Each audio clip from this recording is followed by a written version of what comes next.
Welcome to episode 13 of Battin and Chattin, only on the Eastern Observer, alongside Niklaus Feil. I am Denis Tuohy here. And before we get started, please hit that subscribe button on YouTube to be kept in the loop on everything Eastern Observer, and most importantly, Battin and Chattin. Our show can be found on Apple Podcasts, iHeartRadio, Spotify, and wherever else podcasts are found. Our show is presented to you by Black Cats NYC. Be sure to download their newest hit single, Nothing's Gonna Stop Us, which can be found wherever music is found: Spotify, iHeartRadio, SiriusXM Satellite Radio, and many others. This is Battin and Chattin, and as the name would suggest, we talk about baseball. And it has been a very lively week in the world of baseball for everybody not in the New York and tri-state area, because boy, has it been a tough watch. Nick, you cover the Yankees. Talk to me. What's going on over here in the land of the Bronx? It's just rough in the land of the Bronx, man. I mean, look, back in March and April, we had a lot of better expectations for this team. Yeah, Judge got hurt, whatever. We still got Stanton, Rizzo, LeMahieu, these other guys. Simply put, they have not been producing, not been providing. They've been a little better as of late. I will give them that, but still, they're lacking in the series wins. And God, I mean, by these standings, they need every series they can get. They need all these wins they can get. They got to be one of the best teams in baseball to even have a good grip on a wild card spot. It's just a bunch of I I don't even know. Domingo Herman, he's done for the year now. It's a pretty big piece missing. He was one of the better pitchers this season for the Yankees. Rizzo was playing with like a concussion the last 2 months. I don't know what happened there with the Yankees medical team. We'll get into that later. It's just a lot of wow. Rodon has not been what we expected. Granted, he didn't really have his spring training. He's been on and off the IL, injuries. So, I mean, hopefully 2024 treats him better. It's just rough for the Yankees. Hopefully they win the series against the White Sox today. They've been one of the more embarrassing teams the last week. And if the White Sox beat them this series, then I think that's the final nail in the coffin right there. But I think any hope for me with the Yankees getting to the playoffs, that ship has kind of sailed a few weeks ago. But hey, I've seen crazier things happen, so we'll see what happens down the stretch. Yeah, it will be entertaining to say the least. They are currently 6.5 games. Am I right on that? 6.5 games Four and out a of half. a wild card Excuse me. spot. Four Four, and a four, half and four and games. a half. Four and a half. I was looking at the Mets 7.5. Seattle has jumped them. They were, way behind us for a bit. It's not looking good. Yeah, and right now the team that's kind of, on the ropes, so to speak, in the wild card race is the Blue Jays. They're in that last wild card spot, and they are engaged with the Cleveland Guardians in a 4-game series, currently 1-1 in that. And they got obviously two more. Kevin Gausman against Logan Allen, Alek Manoah versus Noah Syndergaard. Two very winnable games on the road in Cleveland. And then they're home for Chicago, home for a 2-game series against the Phillies, 3 against Cincy, which we'll get to them in a bit. They've astronomically cooled off. Yep. Not exactly world beaters ahead of them. And then we look at the Mariners, and they've won 6 straight. Yep. So as you can see by my shirt, I mean, I'm a Yankees fan, but boy, I mean, this is a tough watch. This is gonna come down to the stretch here, and not only that, you got the Angels kind of hot on your trails. They got their first win since the trade deadline last night, but they still got Trout. He's going to come back at some point, and it's kind of like in the horror movie when they're trying to run away from Jason Voorhees or somebody. The door is locked, and it's just slowly but surely creeping up. That's kind of how it is. I mean, Mike Trout, that is a bad dude. And the way Yeah. Otani's been playing, Yeah. And look, I mean, the Angels actually made, they want to get there. I mean, there's still a good chunk of season left. They made those moves at the deadline, getting Giolito, Eduardo Escobar a couple of months ago. Hey, they're in it to win it. So, I mean, I know they had a little rough patch just now, but, it's a game, it's a marathon. So, I mean, we'll see how they finish off. Maybe they just squeeze in wild card appearance. It's going to be interesting to see. Yeah, and you had alluded to it earlier that Domingo Germán is not going to be with the New York Yankees for the remainder of this season due to fighting alcoholism, is what's being reported. He showed up to Yankee Stadium belligerently drunk, was the word that was tossed around out there. Kind of ranting and raving, making people uncomfortable, making fun of Ronnie Marinaccio for being sent down, supposedly. Mocking him was what I had read. Not really too many details on that specifically, but, it's in there, and making Garrett Cole and Aaron Boone, among others, very uncomfortable. I think it said he flipped a couch over or broke a TV or something. Yeah, it's in the Something locker going room. on. Yeah, in the clubhouse. Yeah.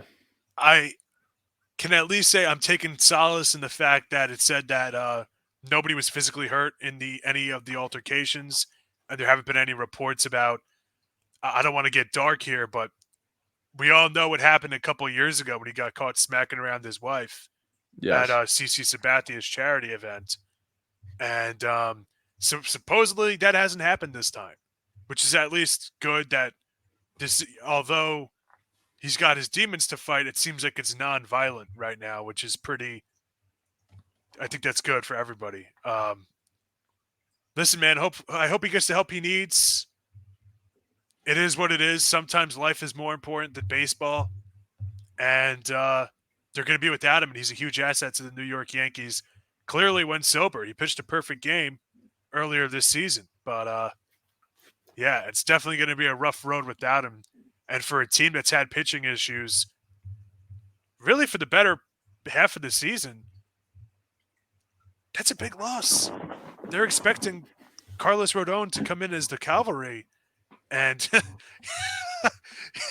cavalry, man, that's no Gettysburg right there, bro. He's coming in like the dude from Monty Python on the little stick. He, he's coming to the war, and the war's been over for 5 years already. He's like, I'm here. And it's like, yeah, we already lost, man. Dude, thanks for showing up, though. But, I mean, yeah. He's showing up with the coconuts. No, but I mean, I said on this show a couple times, there's an interesting note. I think Domingo Germán was like first or second in whip on the starting rotation for the longest time with a team with Garrett Cole on your roster. Obviously through the perfect game, just what a roller coaster this dude's career, man. Obviously, we had that incident a couple years ago. Perfect game, sticky stuff. Now the whole alcohol issue. Let's just hope he gets the help he needs. Like you said, thank God no one was hurt this time around. But what a roller coaster ride for Domingo Germán. I've never seen a guy throw a perfect game and he's just out of baseball pretty much as of right now. Just a month later, it's insane. I'm baffled. It just kind of adds to the current Yankees narrative this season. Is it's just a WTF season for the Yankees. It's insane. Yeah, and I mean, the worst part about it is you're wasting an incredible Garrett Cole season. 24 starts, 2.75 ERA, 150 innings, an ERA plus of 153, meaning he's 53 points better than average, 160 strikeouts, only 40 walks, 46 earned runs. I mean, and then you look and only 10 wins. And I get a lot of people don't like wins, and maybe I'm kind of a boomer in that regard, that I still think it means something. Not sure Yeah, what, it means something. Yeah. He's kind of getting DeGrommed, back in like 2018, 2019. He's kind of getting that DeGrom treatment a little bit, like it's just the win's really, really there. That's it. Offense isn't really providing him what he needs. And I mean, look, like biasy aside, like I was looking at the AL pitching leaders yesterday. He's got my vote for Cy Young. And, like it's like you said, it's a wasted season. Yeah, he wins the Cy Young, sure. But we're not going to be playing baseball in October. It's like it's just rough. It's like I said, it's just a big WTF season for the Yankees. The whole Rizzo thing, Domingo Germán, the Yankees' offensive woes. No one could have predicted this back in April, March. I surely didn't. Yeah. Yeah, I mean, he was leading in pitching WAR with 4.8, which is 1.1 more than second place Nathan Eovaldi. Nathan Eovaldi leads the league in ERA at 269, but with injuries and whatnot, who knows, where Eovaldi would fall into place. As you just mentioned, McClanahan shut down for the rest of the season. More on that in a bit. And interestingly, the winningest pitcher in the American League right now is Zach Eflin. Led Zeppelin, who's only had 22 starts this season. I felt like that's much lower than I thought it would be. To be honest, I mean, much higher than I thought it would be. But Yeah. he's 12-6. So I mean, there is some competition for him to get that Cy Young, but I know one thing's for certain: a Cy Young and a ring would go really nice together. Yes. Okay, so the Mets. Hey, listen, we're not going to take up too much of your time. 1-7 since the trade deadline. 7.5 games out of the wild card. I think we could skip, this, that, and the other. Let's just ask the question: are the 2023 Mets the most disappointing Major League Baseball team ever? Your thoughts? I mean, look, off the top of my head, just you ask me that question right now, where we sit, where we stand. Going into this season, seeing Steve Cohen just be an absolute madman with the checkbook. This guy was offering the world to Correa, Verlander, so-and-so. Already with a nice supporting cast of Pete Alonso, Francisco Lindor, Starlin Marte, Jeff McNeil. Mets fans, you already know the rest. I said it all offseason. I was just like, I think the Mets are going to win a World Series for the Yankees do again. I think they're probably going to make a deep run this year. NLCS, worst case scenario. I was all in on the Mets train. I was like, I think this team's going to make it far. I think they got it all right now. And wow, the fact they were sellers, they sold both Scherzer and Verlander. Obviously lost DeGrom last offseason as well. God, I mean, look, at least they did something. They made the moves or whatever. But look, I think, this has got to be one of the most disappointing teams of all time. Just coming off the cliff of expectations to the result. Yeah, I mean, off the top of my head, I can't think of anybody that's worse. Someone who I had as high as expectations for. Sorry, Mets fans. I think the 2023 Mets are definitely the most disappointing of all time. There's only two I was able to really think of. And one of them was the 2012 Marlins. I remember they signed Jose Reyes. They had Giancarlo Stanton, who was young, but at that time was like their guy. They signed, who else did they have in that? They had Carlos Lee. They had Mark Burley. Prime Jose Hanley Reyes. Ramirez. Yeah, Jose Reyes. I remember Gabby Sanchez was like a pretty good player for them. I have their roster in front of me. I remember, Anibal Sanchez, young Nate Eovaldi. I remember Heath Mark Bell. Buehrle. That's who they had. It was Heath Bell was their other huge acquisition. Yeah. That offseason. I remember MLB Network when this happened, and it wasn't a matter of because everybody knew the core they had, like the young guys, Marcelo Ozuna, Christian Yelich getting ABs that season. Like it was a foregone conclusion that they're going to win the division that year, and I think everybody forgets about it just because they're the Marlins. But I remember that team being like a colossal disaster. Ozzie Guillen's first and only season with the Marlins, and then he never managed again. Yeah. A lot of that is off-field stuff, but the 2013 Marlins actually regressed afterwards. So I remember that being like in terms of bringing in a bunch of hired guns, that I think was probably like comparable to the Mets this season. But thank God they're in St. Louis is what the 2023 Cardinals are saying. Thank God we're not in a big market. Because the Mets, as bad as their season has been, you can look at it and say, well, injuries. The Cardinals, their injuries are them just pulling a Plaxico Burress every 5 seconds. They just can't stop shooting themselves in the foot. It's just one thing after another. It's like they're bad. They're an easy out now. And this was a team that went to. Did they go to the NLCS last? No, NLDS. Yes, I Phillies know. knocked them out in the Yeah. first round. So this team had all expectations, and not to just be like. It's one thing to not lead your division, like people thought the Mets were going to be. It's one thing to not be a 100 with. Be behind the Pirates, man. The Pirates and the Reds. Yeah, it's Both of them. I don't think anyone had that on their bingo board. And look, I mean, they're the worst team in the NL besides the Colorado Rockies. And like I had the Rockies as one of the worst teams by far, but wow. Arenado, Goldschmidt, Waino.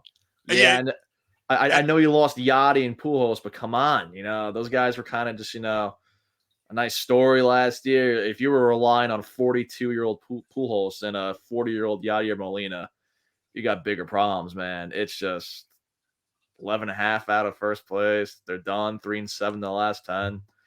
Huge disappointment in St. Louis. And dude, I like how you just listen. You're a lot nicer than I am because you said they're head of the Colorado Rockies. They're the Colorado Tank Battalion. This was a team that was supposed to actually win a championship. How is that the only team you're better than? Exactly. Unreal. The Nationals are better than you. You talk about a Tank Battalion. Sheesh. Horrible side in St. Louis. They've gotten away with it this year. Too many people bash the Mets. I'm with you, Mets fans. I agree. Yeah, Cardinals definitely deserve, and they were another team that kind of. I know they sold Jordan Montgomery. They made some moves, but you got 35, 36-year-old maybe now. Goldschmidt. I mean, I don't know. Like, I feel like they could have sold a little more. Yeah, I'm a big Hoops fan, and they reminded me a lot of the Raptors this year, where it's like, oh, watch out. They're going to be frisky at the deadline. Oh, they got pieces to move, and they want to move them, and it's just nothing happens. Nothing. Nothing happens. I remember every single outfielder that played for the Cardinals in the past 40 years was being talked about in trade deadlines, and one of them moved, if that. Yeah. So, all right.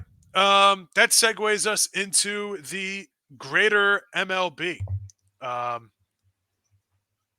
Yeah, I think we got to talk about it. Fight night in Cleveland. Anderson v. Ramirez. It's my fault. I should have went to Atlantic City and put some money on it. Nick, talk to me. What happened? What happened? Well, so Jose Ramirez slides into second base. Tim Anderson's covering the bag. And from what I saw in the video, Tim Anderson was kind of, just like stepping over, not even stepping over. He was above Jose Ramirez. And there was some chirping going on. I don't know exactly what was said. Jose Ramirez was saying something. Timmy A said something back. Some banter there. But, yeah, so Jose Ramirez, he gets up. Those two start swinging. And what really caught my attention in that video was the umpire who backs away. I felt like I was watching like NHL. Like, it's like, all right, the official's there. He's with the two guys who are about to fight. He's like, all right, whatever, say what you got to say. And he backs up, lets them duke it out. And look, I mean, could be a hot take here. I'm not a violent guy, but hey, let's fight in Major League Baseball. I'm down for it. That was exciting. I loved it. I think a lot of people did. It got people standing up. It's all over Twitter. Tim Anderson got knocked out. He was on his butt after Jose Ramirez threw a nice right hook at him.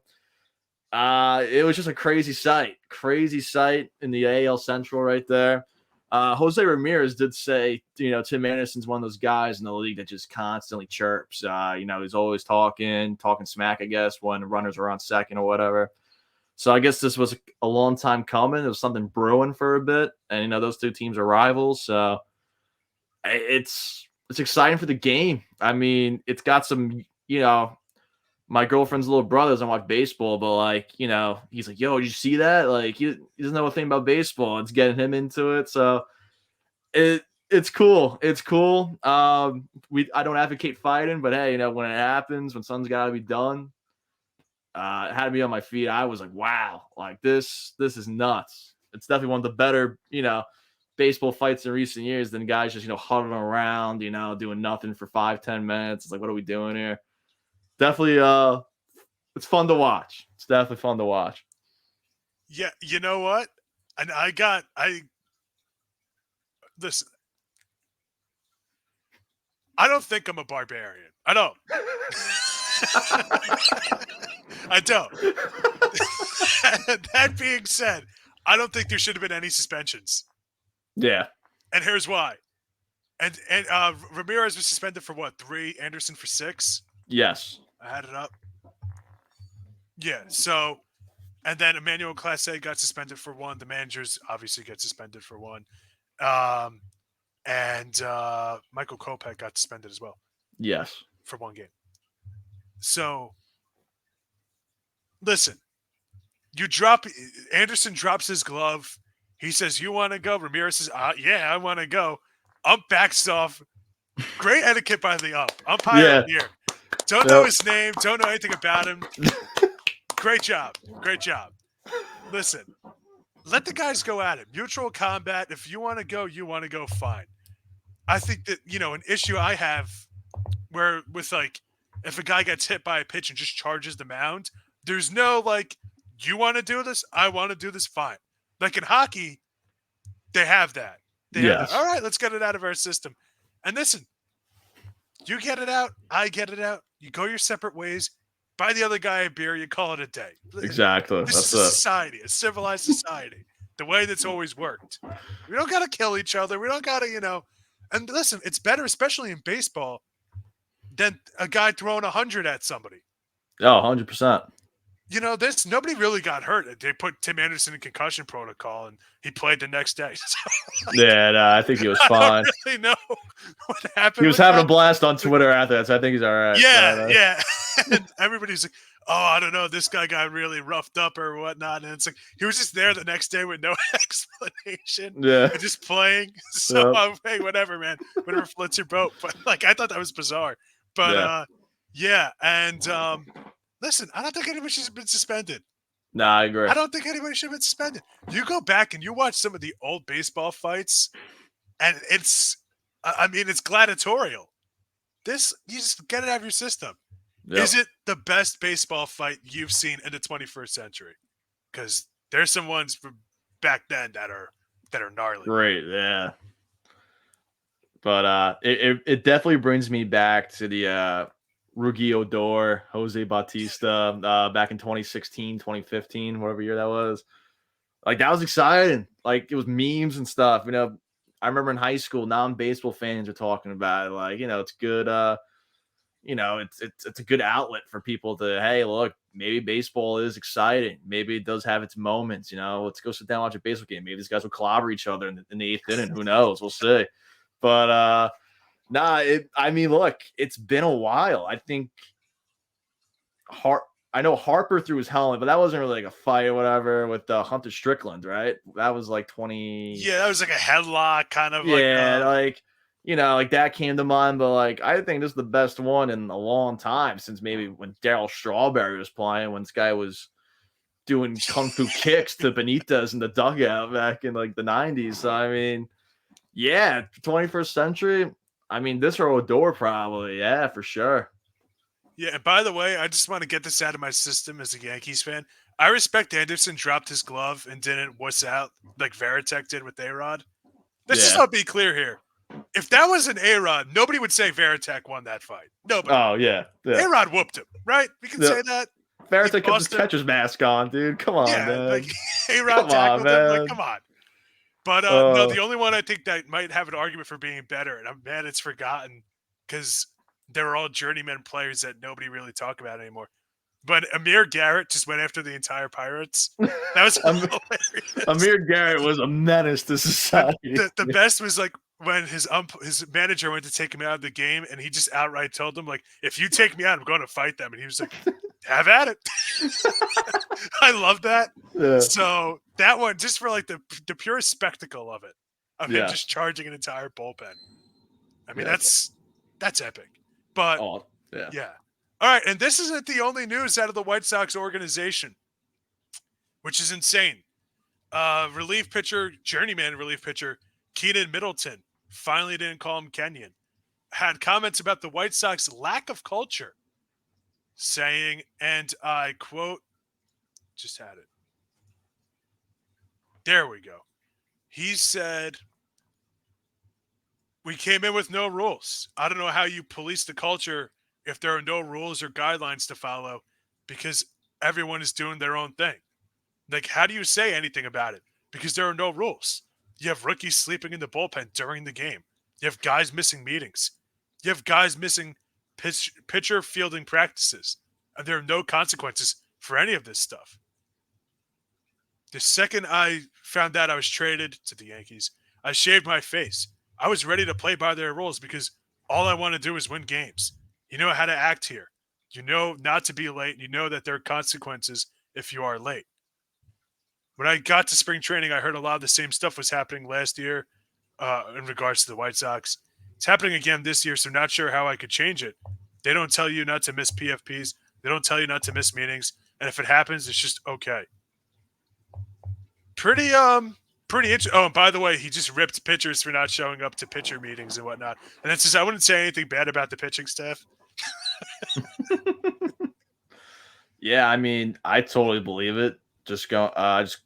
I mean, the numbers showed in the standings alone, White Sox are a mess, and I feel like back when they had Lynn and Giolito still, I feel like they were a much better team on paper. They had that playoff appearance a couple years ago. I thought they were going to build more off of that. Tim Anderson and Grandal, the catcher, they were kind of going at it too in the locker room. It just seems like, there's literally no structure in that clubhouse. It's a madhouse. No one, I don't think anyone's there to like win or anything. There's no winning mentality there. There's no team mentality there. It seems like a bunch of egos, too much freedom, maybe, no sense of consequence. So I'm not surprised. I feel like that team is just it's shoddy right now. It's a madhouse. It's a circus there in the South Side of Chicago. Yeah, you're right. And it was bizarre hearing about the Anderson versus Grandal incident from before the All-Star break happened.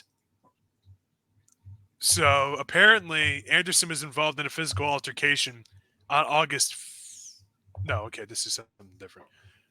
So what happened was the day before the All-Star break happened. Supposedly, this is per Shane Reardon. Grandal wasn't in the lineup the day before the All-Star break. Wanted to just leave early. Made it very clear. Paraphrasing Tim Anderson, said, "F him. If he doesn't want to be here, I'll pay for his flight." Grandal walked over to Tim Anderson in the tub and slapped him across the face. So I'm guessing Tim Anderson was in a hot tub or like the hot cold machine thing Yeah, while yeah. this happened. So kind of an L move by Yasmani Grandal. I agree. And then it was kind of weird that like he had a video where he like said it didn't happen but didn't say it didn't happen. Grandal, that is, where he denied it happened but didn't really. It was bizarre. He said this is unreal, especially the fact that they said it was a day before the All-Star break. I'll tell you one thing. The one thing I was thinking about that day, especially after that game, was let's go to this lake house I've rented with my family because I haven't spent a lot of time with them. That kind of makes no sense. So Yeah. supposedly, if it's because he left early, doesn't that kind of say the story happened? Yeah. I don't know. It seems like it's the Wild West out there with the White Sox. Yeah. Whatever. I mean, I do gotta say though, I kind of like Tim Anderson's attitude towards that though. With Grandal, what he said, hey, he doesn't want to be here. F him, whatever. I'll pay for his ticket. I mean, at least he's kind of, like I just said, I think that team's lacking a team mentality, and I'm just assuming here, but if that's like what Anderson was going for, he's backing his team up, backing his guys up. If you don't want to be here, don't be part of this team. Someone can replace you easily. Hey, I know. I mean, at least there's some kind of if you want to call it leadership, or someone who's trying to, play for the logo on their cap a little bit there. Kind of respect it a little bit. I know he's a little bit of a hothead, but someone's got to speak up in that clubhouse. And, Tim Anderson, a few All-Star appearances, played for Team USA. He's definitely he has his name to back up there. So I do kind of like what he said there. Someone's got to speak up, and I guess Tim Anderson's got to be one of the guys to do it. Well, how can you now? Yeah, especially now after the whole. He's a free agent. This is his walk year. And I remember months ago, Mark DeRosa on MLB Network, maybe not months, but a month ago, he had mentioned that Tim Anderson, he thought when he was managing him in the WBC, needed a fresh start, and that he was burnt out in Chicago. And it was kind of just like a throwaway. It wasn't a segment. It's just like a throwaway comment. And now it's kind of clear that, like, yeah. And then I saw an interview with Max Muncy literally right before I came on here. And I forgot who it was with because it was just like a reel I saw. And he was saying that Lance Lynn literally, like, it looks, plays, attitude, like he's like 5 years younger with the Dodgers now. Like, he seems so, like, significantly less stressed out. And he just got traded there. Yeah. It's bizarre. Change of scenery. It's really bizarre. Yeah. So. But just a quick thought, because I'm kind of just linking the two together. Don't the Dodgers need a shortstop soon? I mean, I know they got Gavin Lux. Him. I know they got Hernandez back from Boston too. But hey, maybe Tim Anderson to the Dodgers reunites with Lynn. Could be a nice career resurgence right there. LA is always producing great players. Well, supposedly he was like in a bunch of trade rumors.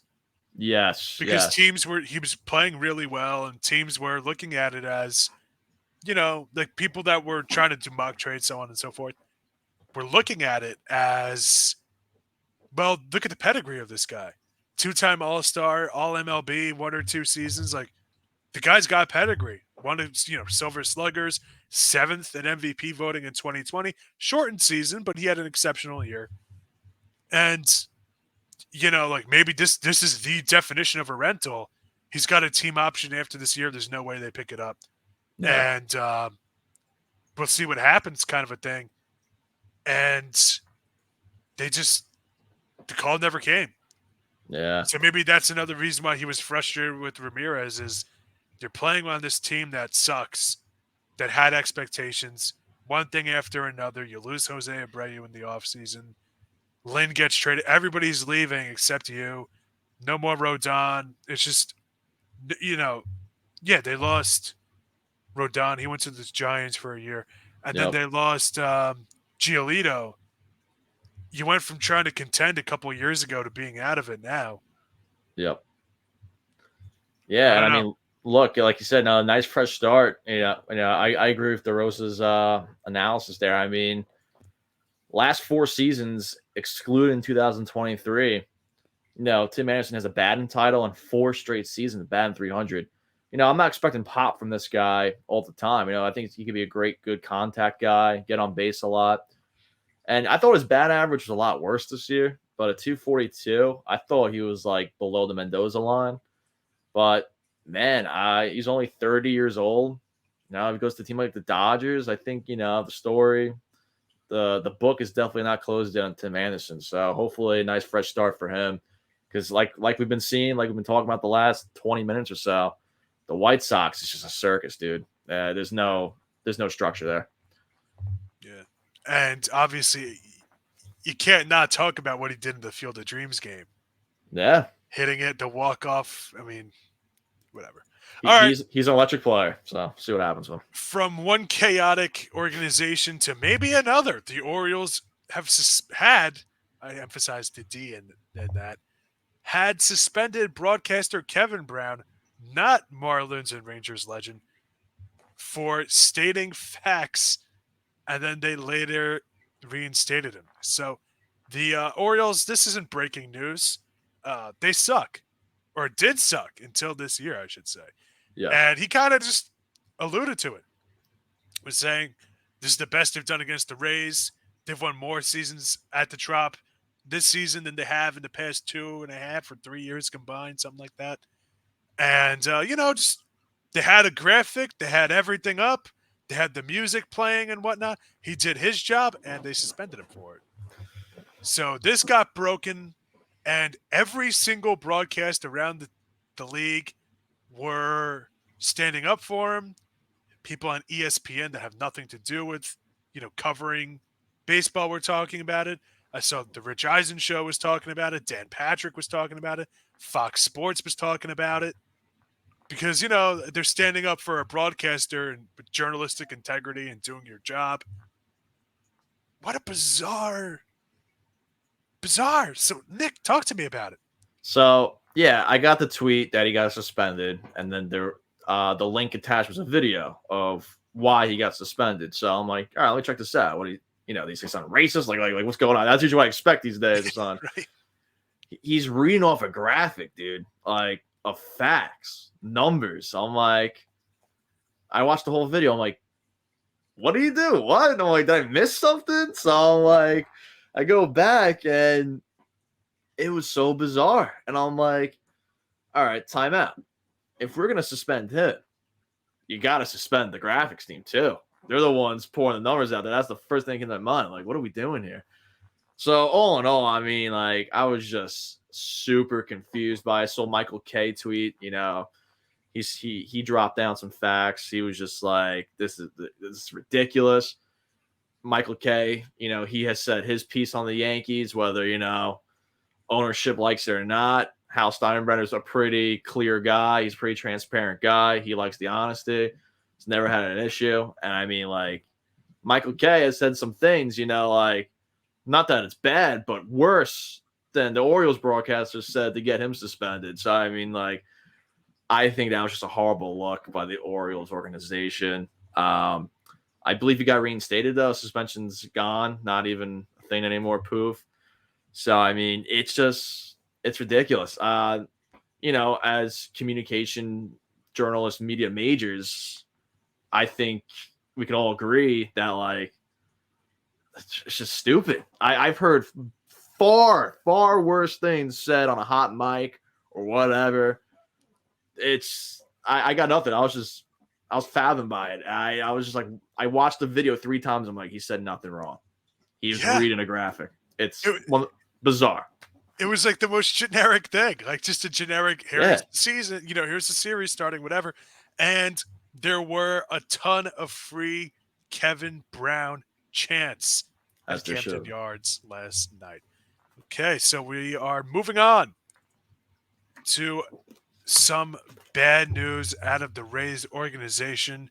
Ace pitcher Shane McClanahan out for the season. Nick, talk to me. Look, we're Yankee fans. We hate the Red Sox. We hate the Rays. We hate the Blue Jays. We hate the Orioles. But God, like, the Rays rotation this year, I feel so bad for this organization. They started off with one of the best starts in Major League history. Jeffrey Springs goes down, out for the year. Yankees killer Drew Rasmussen, out for the year. Glasnow, I hate to say, it's in the name. This guy's a ticking time bomb. He's day-to-day right now, or he was yesterday. I don't know what the update is. Something was back. Eflin just came back off the IL. And then now your ace, young kid. He's been the Cy Young convos for the last 2 seasons now. Out for the year. I think that's the biggest blow. It just sucks because, like, look, they're one of these smaller market teams. They're trying to keep those fans in the stands. And, man, dude, it's like they're just having such a great year. And, they're still doing pretty solid as of right now. But, man, how much better would they be with Springs, Rasmussen, McClanahan? That's your top, like, 2 or 3 pitchers right there, dude. And I don't remember, like, a team this good standings-wise with that pretty, close to the elite rotation deal with that many injuries in such a close span in a season. It's brutal. It's bad for the game. McClanahan's one of the best young arms in the game. It just sucks. It sucks for everybody. you got to feel for Tampa Bay fans. They were just having this great year, and now it's like you're losing 4 out of 5 of your rotation to injuries. It's brutal. I'll never understand how this happens to the Rays every single year. It's insane. I don't know if it's because, listen, I'm not a doctor and I'm not a professional pitcher. Shocking, I know. But I don't know if it's because all their guys throw so freaking hard. Yeah. If it's always going 120% every single pitch, every single game. Kind of like something I've said about DeGrom on this program and in the past about just constantly going pedal to the metal and not, because like I'm not trying to sound like, back when I was a kid, but like the Cole Hamels and, young Zach Greinke, if you're a younger fan, maybe it's going to be hard to believe. Zach Greinke used to be a freaking flamethrower. Yeah. Kershaw, some of those guys, Verlander, Scherzer. If you always looked at, they would always dial it up. I like this about Cole. Dial it up when they have to and know just how to get by so they can dial it up. I don't know if it's that they don't do that or what, but every single year, man, every single year. Like Glass now is back, he gets hurt again. He's back, he gets hurt again. Yeah. Weird. It's really bizarre.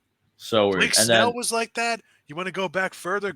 I remember Chris Archer used to have a lot of Chris injuries. Archer, another flamethrower. Yeah. Yeah. Shields. Yep. And Shields and Price was David another Price. guy who was really good for them and had a bunch of injuries. Casimir, like it was always, their guys were always getting hurt. Bizarre, really bizarre. Even guys in the bullpen. Diego Castillo, I think, had some injuries. Fernando Rodney. It's weird. Yeah, definitely very weird. And the Rays had that young prospect. I remember his name. Shane Baz. Shane Baz. Yep, he got hurt. He's a young arm, like he has no taxation on that arm. He's got no mileage on that thing. Then you don't hear about him anymore. It's insane. I think he is back now. Yeah, I was gonna say they got to call somebody up here. I don't know who's. I don't know who they have. Like I think it's Aramis Ramirez. I think was who got the start for Eflin the other day, and man, they have one dude. He always busts me. And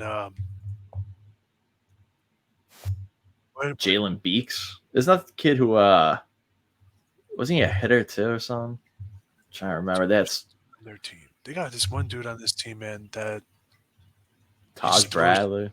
That's who it is. Taj Bradley. That's Bradley. Yeah. MLB The Show. That curveball is freaking brutal. All right. So kind of hitting all the bases here, so to speak. So the current playoff picture, if the league ended today, the season ended today, we have the Orioles 7-3 over their last 10, leading the American League East.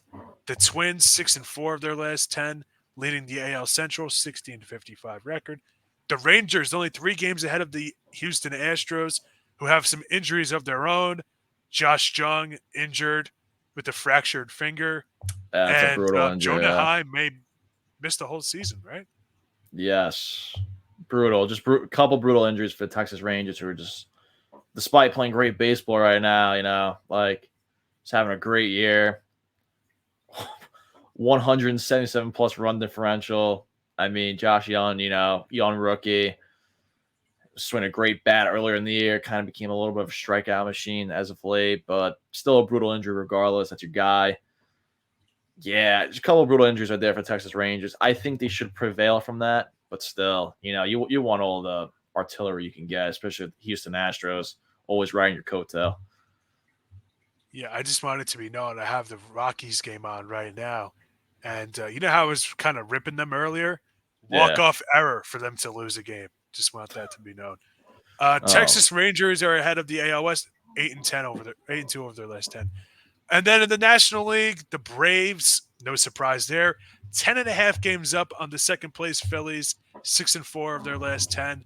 In the NL Central, the Brewers, who just won, are now, I guess, 5-5 in their last 10 after defeating the Colorado Rockies. And the Dodgers, 66-46.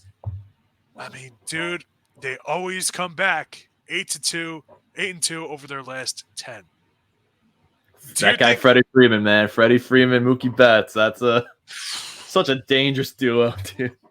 It's insane. And they're doing all of it without Kershaw. Insane. They just keep on winning, and they're just taking it slow with him coming back. Unreal. So, do you think out of any of those 6 division leaders, do you think any of them are going to fall off? I think Baltimore is going to have the division on lock the rest of the way, especially now with the loss of McClanahan, which is kind of crazy because I think everyone had Tampa Bay just holding that number 1 spot down for a long time. But I said it a few weeks ago when Tampa Bay was the division leader. I said Baltimore was going to take over. I don't see that change anytime soon. So, not necessarily that they will fall off, but just knowing my sanity, knowing my luck, I could see it's kind of 50-50 at this point because Texas just made all the right moves. They're playing great ball. But I'm not going to be shocked if Houston beats them out by a game or something like that. Something so stupid, ridiculous. Wouldn't be surprised about that. The AL Central's a total joke, but yeah, Detroit's a joke. Chicago, we were ripping them the whole episode. They're not even Royals. Like, come on, dude. Minnesota should hold on to that division. Yeah. Wouldn't be surprised about that. Atlanta's going to win that division. Diamondbacks, I don't think we really talk about this yet. They're what, 0-7 since the All-Star break? Yeah, they're falling off bad. They're out of a wild card spot now, too. They're the last team that's winless since the trade deadline. And they actually made moves. They brought in Paul Sewald. They brought in Tommy Pham. Yeah, not a good sight for Arizona. San Fran's a little sneaky, but I think Dodgers win that division. And I think the most interesting division is probably the NL Central. You know, Milwaukee's 5-5 in their last 10 now after their winning against Colorado. The Cubs are hot, man. And Bellinger is doing 20.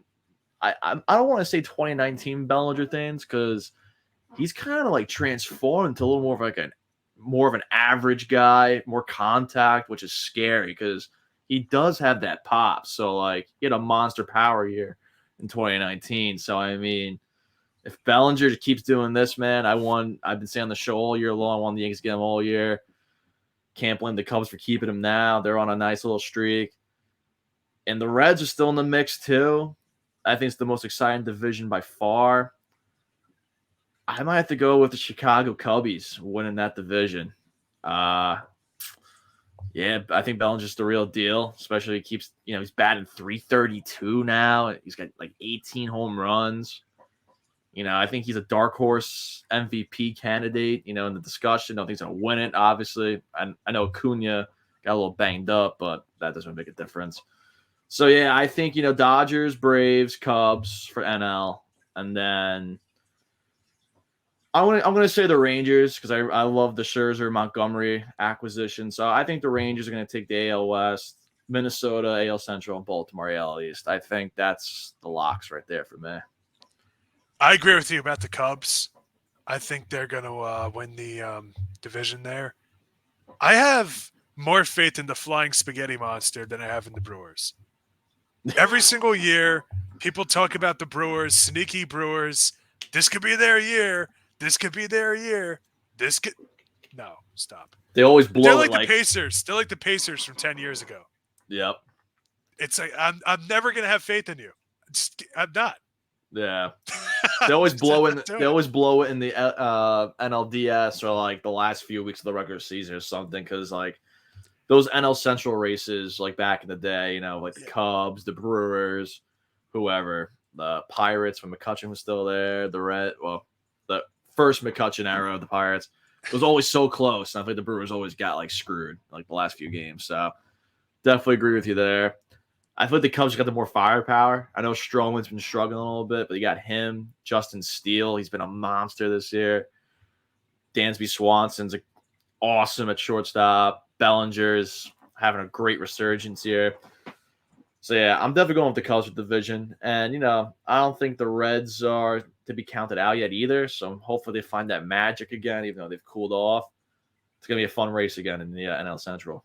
Yeah, and in a very crucial series for the National League wild card, the Marlins defeated the Reds 5-4, Wow. with Josh Bell being the first Marlin ever to hit a home run from both sides of a plate in the same game. Wow.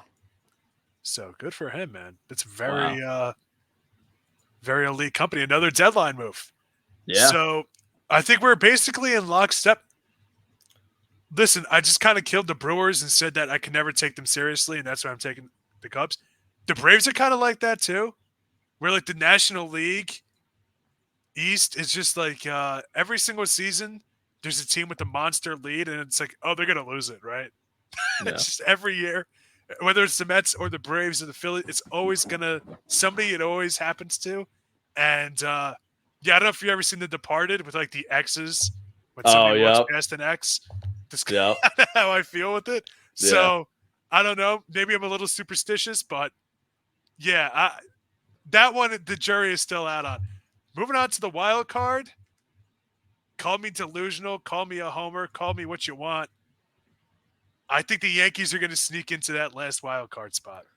I really hope you're right because I was just thinking about that. I'm thinking about my wild card teams. I got Tampa Bay, and I hate to say it. I mean, like, because, they had that historic start.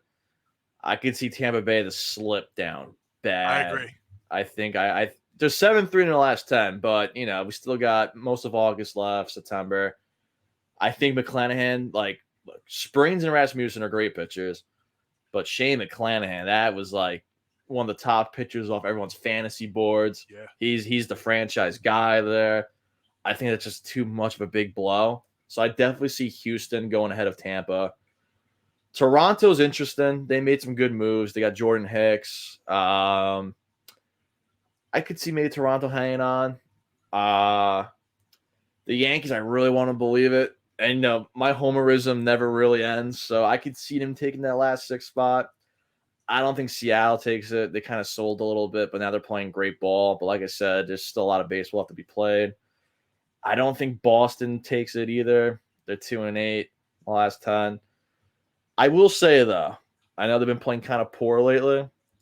I think it's going to be between us and the Angels for that last 6 spot. I think Angels might, especially when Trout comes back, I could see them making some run. I could see them leaping over Boston and Seattle. And I see us right there in that 6th spot too, And it's going to be such a it's just going to reel in all the Yankees fans. We've been depressed all season, then we just make it and we just get clobbered in the wild card or whatever. So we'll see what happens. But I think my 3 AL wild card teams are probably going to be Houston. Man. Houston, Toronto, and I'm going to flip a coin for homerism. I'll go Yankees, but I think Angels are going to be right there. That's probably my 3 AL wildcard teams. And then for the NL, Phillies definitely, I think they're in. Yeah, I think they're going to be the highest seed. Yeah, I agree with that. The highest wild card seed, I should say. Yeah. I got Cubs win the Central, so I think I don't want to count the Reds, but I do think Milwaukee does make a wild card. They got a solid team overall, so I think they'll keep a spot, and probably San Fran. I think Cincinnati is just gonna miss it, but they'll be back in the future. They got a bright future ahead of them. I don't think they didn't make enough moves at the deadline. I think it's going to be ready for this. Philly at 1. The loser of the second place of the NL Central in 2. I got Marlins in 3. I have the San Francisco Giants missing it. Yeah. Too many injuries. That is always true. somebody's always hurt with them. And the Marlins, if these guys kind of start to click a little bit, you have Robertson in the bullpen. Braxton Garrett's been getting knocked around. Despite his season, Alcantara, I'm just not going to bet against that guy. He's been great lately. Yeah. His last couple starts. So big second half from Alcantara, yeah. And then Yuri Perez is back too. That's a sick one too. Braxton Garrett, as I said, Josh Bell hit 2 homers today. You have Jake Berger. Jazz Chisholm is hurt. He's always hurt. But they've shown they can win games without him. So I just kind of have that kind of faith in it. The Giants pitching staff, I just don't believe it. Yeah, They're I hear just. it. It seems like they're just getting too lucky, and their best offensive player this year has arguably been Lamont Wade Jr. I had to get rid of him in both fantasy leagues, which I know that's not like a great barometer to have, but it's because he keeps getting hurt. Same thing with Mikey Yastrzemski. It's like these guys can't stay on the field, and Patrick Bailey's a strikeout machine. So One team I that don't kind of know. one team that I'm kind of slipped low my on the Giants. mind, and Miami kind of slipped my mind too. Actually, I forgot about Alcantara's latest big second half lately. But another team, Padres, maybe. Well, I mean, it's a long shot. 4 games out would be a fun story, but I mean, Yeah, they got the roster, they got the talent. It's just I don't know. I feel like they could be like the Angels, kind of make that big leap if things go their way for the rest of August and September. A lot can change, but I feel like that's a team to be on the lookout for. Plus 61 run differential. I mean, we'll see what happens, but yeah, I'm nervous with the Padres because they have Juan Soto, Bogarts, Blake Snell. I mean, Tatis, it's just a if stacked Blake team. Snell just shows up and goes 6 innings and just keep it at 3-4 runs, he's still going to win the NL Cy Young. He's Yeah, just having a terrific season. So I mean, the Padres, I get it, but at the same time too, I just feel like with that division, wins are kind of going to be tough to come by. yeah. So yeah, I'm a little skeptical about that. For the American League, I'm thinking Yankees in last, just sneaking into the playoffs. I Yep. think their hole is too big right now. Astros or Rangers ahead of them. And then in that first spot, I have the Blue Jays. I have the So Rays, Mariners, and Angels missing it. Pie in the sky. yeah, I would love to see the Angels playing in the playoffs. It's a matter of when and if Trout can come back, the kind of impact he can have, and if he could stay back too. and stay back. Yeah, Right. So yeah. It's kind of crazy. Like with Tampa Bay, they're just making my jaw drop this whole episode. Like they went from that crazy start to now. We got both of us have them just missing the wild card. I think just too many injuries. Way too many injuries are screwing them. yeah, this month is going to be really important for the Rays because big game Randy, I want no part of. He's literally dragged the team to a World Series before. Yep. So, like, I'm not saying they're completely out, but it's not a good sign when every single day somebody else goes on the IL. Yep. It's just not sustainable. So, there you have it. Any final thoughts on the playoff race? Any teams that you're kind of keeping an eye on or kind of not keeping an eye on? Like, Let's see. Like I said, the Padres. That's the one team I'd keep my eye on just because of the absurd amount of talent there. Seeing Arizona just kind of slip is a little depressing. But I don't see them making it. I think they're gonna have a rough second half, being continued. If I had to watch 2 teams that are like kind of out of it, it's the Padres and the NL, and obviously our Yankees in the AL. But if I had to do homerism aside, the Angels, if Trout can come back soon and Mike Trout does Mike Trout things, could be fun. We'll see what happens. But I'll say Padres, Angels, Yankees. I feel like the Yankees, Judge is back now. Maybe he can do some heavy lifting again for this offense.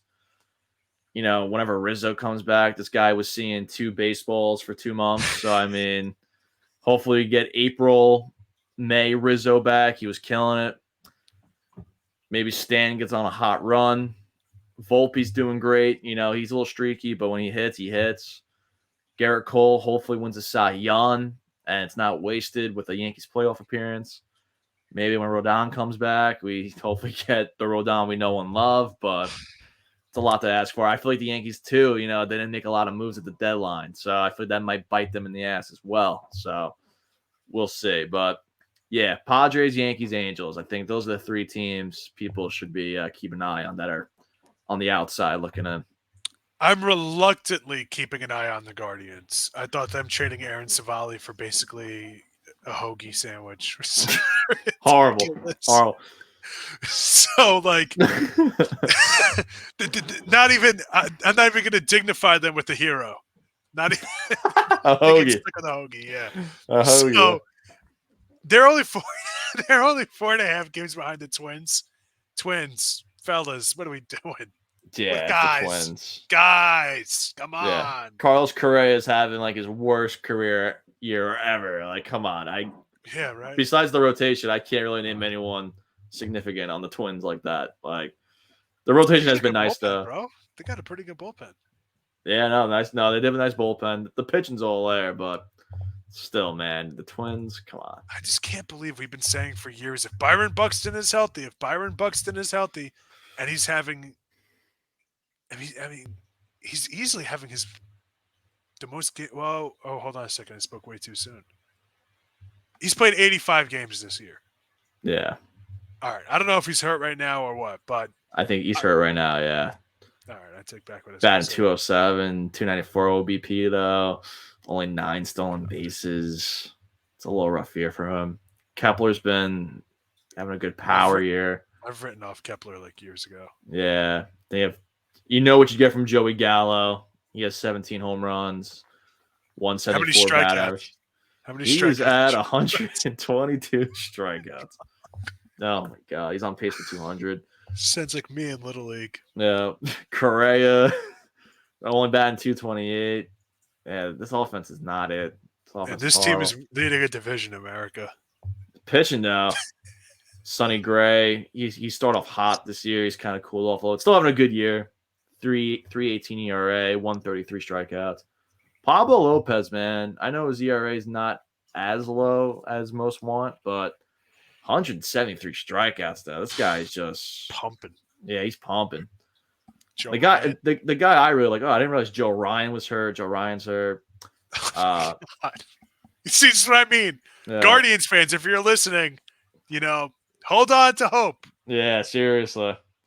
But yeah, the one guy in the rotation I really like from Minnesota is Bailey Ober. This guy definitely is very underrated. Big kahuna. Yeah, 3.21 ERA. So he's gonna have to pick it up a little bit too, hold down the fort a little bit while Joe Ryan's out. But yeah, I feel like, dude, like even just a few weeks ago, before the White Sox trade away Lynn and Giolito, I think the White Sox are a 10 times better team on paper than the Twins. Luis Robert, Eloy Jimenez. Come on, man. Crazy, right? Tim Anderson. Come on, dude. I mean, it would help if your team actually showed up to practice and stayed away. Exactly. Yeah, no, that's a big thing, man. Practice makes perfect. Practice makes perfect. Hey, man, you got to practice sleeping, bro. Exactly. Exactly, bro. But yeah, I mean, look, Guardians, they could be a surprise team. I was looking at them too. We'll see what happens. That's just a joke of the division. All right. Do you have anything else? Any closing thoughts about baseball this week, or? Well, let's hope the Yankees win this White Sox series, because the White Sox have been the most embarrassing team the last two weeks or whatever. If the Yankees lose against them, it's oh my God, dude. Let's hope the Yankees win tonight. We got 2 Yankee fans doing this tonight, so we'll see. Okay, and that does it for episode 13 of Battin and Chattin. Be sure to check out our revamped website, www.easternobserver.com, for the latest news in the world of baseball and so much more. We would like to thank you for joining us on another edition of Battin and Chattin. For my co-host, Niklaus Feil, I am Denis Tuohy, and the entire Blackjack Media Group team saying so long, and we'll see you next time. Good night, Peace everybody. out, everybody.